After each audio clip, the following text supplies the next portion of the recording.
महाराष्ट्राचा आवाज, आपल्या हक्काचा।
आठवड्यापासून आम्ही अनधिकृत ट्रान्सफर विरुद्ध कारवाई केली गेली, निष्कासनाची कारवाई चालू केलेली आहे।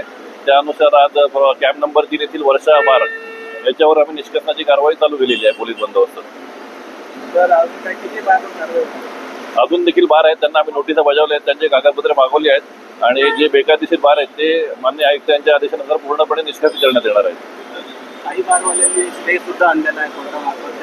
जर का न्यायालयाचा स्थगिती आदेश असेल तर विधी विभागामार्फत महापालिकेची बाजू न्यायालयात मांडण्यात येईल व स्थगिती आदेश उठवण्यासाठी प्रयत्न करण्यात येईल। तुमच्या परिसरातील काही घडामोडी किंवा समस्या असतील तर आमच्या वृत्तवाहिनीला संपर्क करा आणि तसेच सतत अपडेट राहण्यासाठी आमच्या वृत्तवाहिनीला सबस्क्राइब करा आणि बेल आयकॉन दाबायला विसरू नका।